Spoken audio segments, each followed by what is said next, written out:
Lymphatic drainage is a way to work with some of our deep lymphatic structures and our superficial lymphatic structures to help facilitate that whole filtering process, to really help that lymphatic fluid move a little bit maybe better. So there are some simple techniques that can help with a normal lymphatic system to move that fluid. We're always going to start with the central deep lymphatic structures, and we always start with the biggest drains that are up here near your collarbone or clavicle. One of the easiest ways to facilitate the fluid moving here is simply by elevating and depressing your collarbone. So you can easily do that by moving your shoulders up to your ears and back down.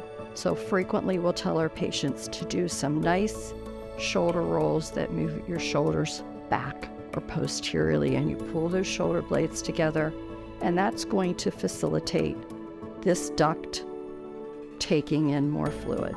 If you have a healthy lymphatic system and you have no other medical issues, then it might be okay to actually use your fingers in this area. And I will tell my patients to cross their hands and gently just kind of push down and tuck, like you're tucking underneath your collarbone. So you can do that on both sides.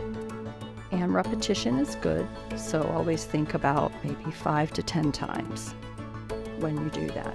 The next thing we'll talk about is deep diaphragmatic breathing, because another big lymphatic drain is right in our lower abdomen. If we want to facilitate that duct, we're going to do some nice deep breathing, but we want that air to fill our lower abdomen. We don't want to be an upper chest breather. The way we facilitate the lymphatic duct with deep breathing is by changing pressure. So as we change the pressure in our abdomen, we're facilitating that duct pulling more fluid in. So if you lightly place your hands on your lower abdomen when you take in a breath, you want to feel your hands kind of move out or your belly expand. You don't want to see a lot of movement up here from your breathing. So we'll breathe in, we'll fill up here, and you can blow out like you're blowing out your birthday candles. So you breathe in. What we don't want is we want the air to come down into the belly. So that's a great way to facilitate that duct bringing in more fluid. And sometimes that takes a little bit of practice.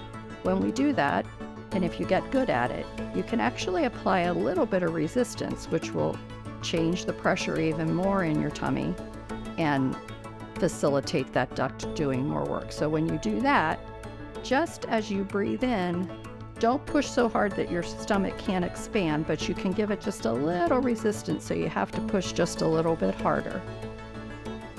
And then you'll breathe out and blow out the birthday candles. So those are two great ways, and you can do that sitting at your desk. No one will even know you're doing it. Now, we talked about changing pressure, and you can do that in your limbs as well. So a great way to help facilitate the venous return and lymphatic function is with muscle pumping.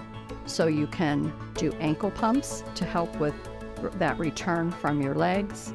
You can do isometric contractions, which means just tightening up your muscles and relaxing. That causes a pumping action. And you can do the same thing in your hands and your arms. So an isometric contraction over and over, or an actual pumping motion with hands or feet, can help facilitate that movement.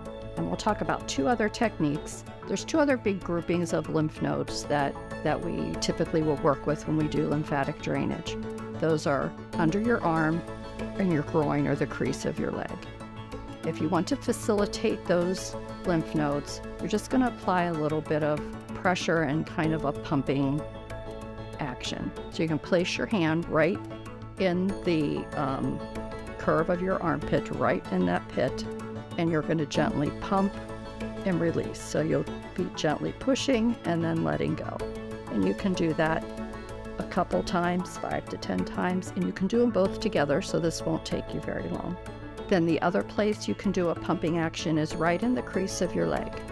I always talk about we'll go from in to out. This will be our exit door on the side. And you can take your fingers and just gently press along the crease of your leg. Those lymph nodes sit right where your leg bends. And again, you're going to do that for 5 to 10 trips across the crease of your leg. Those are just some easy techniques to facilitate some deeper lymphatic ducts and some of our bigger groupings of lymph nodes. It can be helpful after exercise, but you always do want to check with your healthcare professional to make sure it's appropriate for you.